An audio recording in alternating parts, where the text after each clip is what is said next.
Welcome to Transformative Principal, where you learn how to be a leader and not just a manager of a to-do list. I am your host, Jethro Jones. You can find me on Twitter at Jethro Jones. Your to-do list is a hungry monster that is never satisfied. For the last year and a half, I've helped principals get awards, get promoted, and find the time to do the work that really matters. I recently opened a new mastermind slot. Schedule a call with me and let's overcome the stressed and isolated principal position together. Go to the show notes for this episode at transformativeprincipal.org and click Schedule a Call with Jethro. Do you ever feel like you're crazy? Like you're sitting in a meeting in your school and they're saying these things and you're like, that doesn't make any sense. Sometimes I feel like that too. So I found a place where I didn't feel like that. That's at Change School. And that is run by the Modern Learners guys, Bruce Dixon, Will Richardson. You're going to love it. Their next cohort is opening up, and I invite you to attend that. It's amazing. Go to transformativeprincipal.org/change school to check it out for yourself. That's transformativeprincipal.org/change school and check it out. So every once in a while, I make a mistake. And this week is one of those weeks. Somehow my side of the audio for this interview with Mia isn't great. And my amazing audio editor, Željko, is doing the best he can to fix it. But even though it's not great, what Mia says comes out great. And she's the star of the show anyway. So thank you so much for listening. And I hope that this audio isn't too bad for you. I do want to split or change gears just a little bit and talk about your business actions for students and talk a little bit about what you guys are doing around that. Yes, so we know that education is more powerful when everybody's involved and when it's a community activity. So, and we get a lot of requests for schools and districts who want to partner with people in their community. They want to partner with community organizations, government agencies, nonprofits, and businesses, but they don't really know how.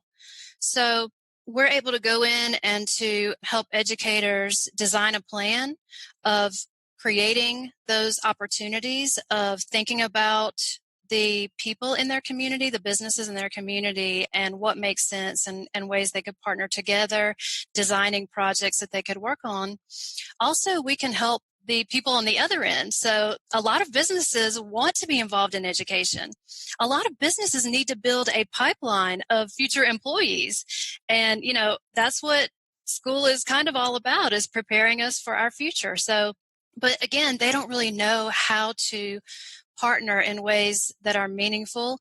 It has to be a win-win situation. So we're able to use coaching skills and to coach educators and business people, community agencies in ways that they can collaborate and in ways that it's beneficial for everyone. And, you know, talk about benefits. Nobody benefits more than the students, because the things they learn, not only in their content areas, because, you know, standards are always applied to these projects and ways they work together, but those soft skills, I like to call them power skills, but, you know, everybody wants them. All employers want them.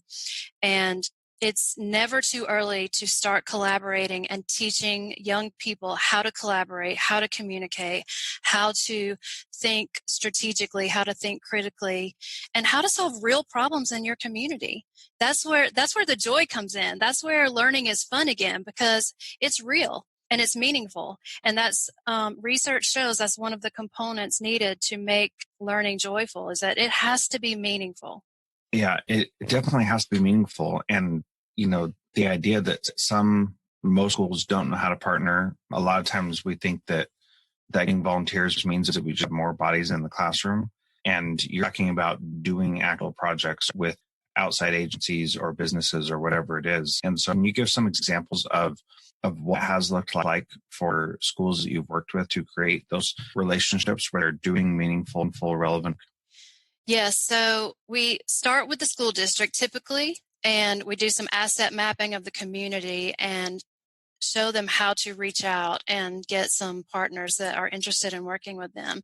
And then what happens is projects are developed, and we facilitate that process where we think about, okay, what are some real problems that this business or this community is facing, and how can we develop a project around that issue? So it's experiential learning, lots of names for it. Some people call it project-based learning or problem-based learning or challenge-based learning. All of these are examples of what we call experiential learning. And so we usually take them through a year-long process of developing a project around a real issue, working together to create solutions, and having students present those solutions. And sometimes, communities and businesses actually implement these solutions and are able to improve their community.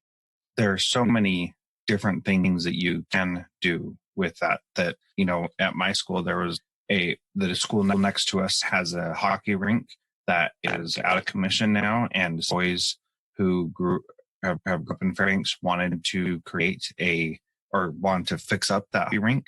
And so they had to learn all the skills of talking to the principal over there and talking with the county maintenance people, see what it would take, talking to the fire department to fill the hockey rink. And so these learned a lot of different things and learned how difficult, slow some processes are when you have to work with a whole bunch of different people, and really had amazing experience learning some of those things. And, did they get the hockey rink built in a year and a half that they had to do it?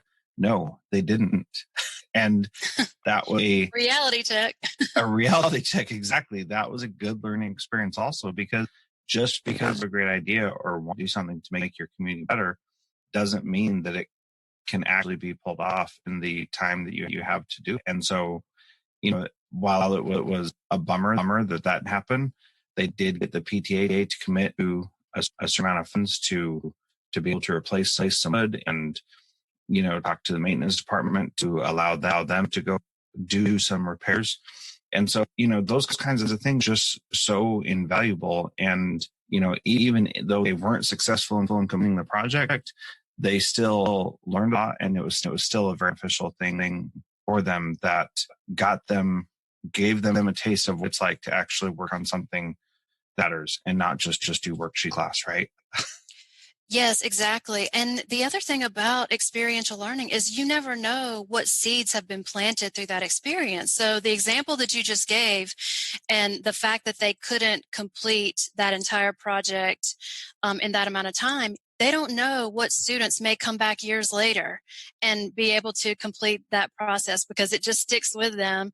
And, they get a little bit older and wiser, and they can make those connections and make it happen, or the community continues to work on that. But, it creates that awareness for students, and they start noticing other things in their community like, hey, I wonder what could be done with that piece of land, or I wonder if a garden or a park could be created, in this area, and they start to think about what that would take and just become those productive citizens that, most school mission statements say that we're producing.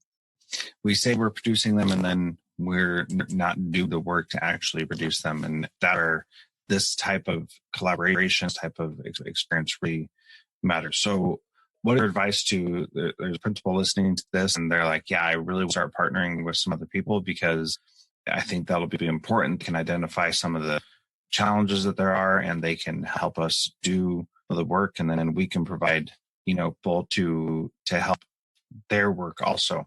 What's your to a principal who's listening to get started in opening that discussion with other community members about working together on some of this? How do we start that? I think it starts by reaching out. The more you talk about your desire to partner with the community, word will spread. So if you can speak to the chamber, speak to different civic organizations, and just start putting it out there that, we want our students to learn through real life situations, and we want to help develop your future workforce.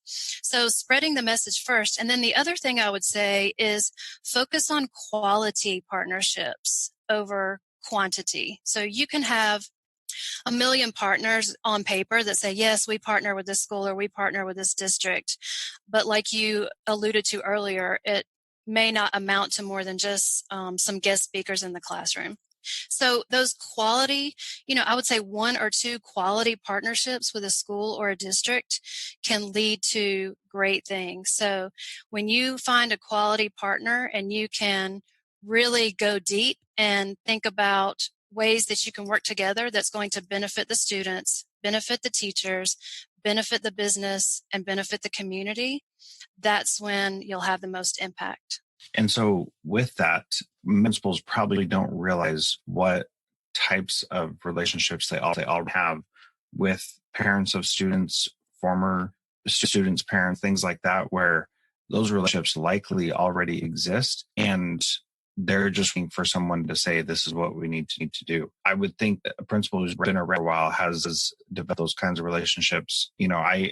I've only been at my school for 2 years, and I had a parent come in just the other day who was like ho about involving her company with our school and wanted to provide something meaningful. And we don't know what that looks like yet, but you've given me good ideas of how we can start having those conversations. But they do a lot of event planning. And so we host this huge wrestling tournament in our school, and I really want kids to be more involved in that. So it's not just adults organizing it, but kids are.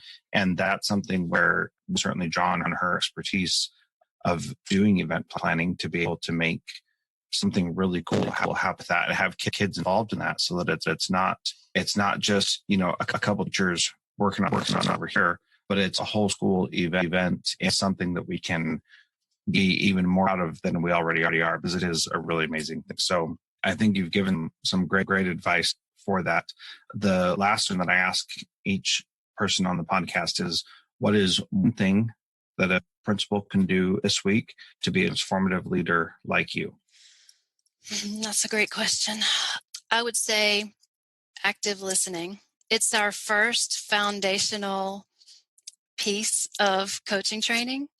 And I think it's a skill that a lot of us can always improve. So I think listening, just being out there in the classrooms, listening to your teachers, listening to your students, listening to your parents, your community, and thinking about what those needs are and incorporating those into the shared vision. And then I guess the second part of that is creating that shared vision and including everyone.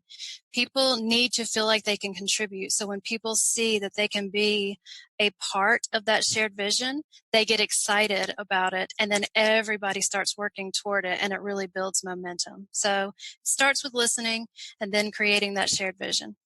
Excellent. That's great advice. So, Mia, how do people get in touch with you and learn more about and from you? They can go to our website at www.constructivelearningdesign.com, and our contact information is on there, and a lot of information about our organization and what we do. Well, thank you so much for being a transformative principal today. It was awesome. Thank you so much for having me. It was a joy and a pleasure to talk about supporting teachers and educators across America.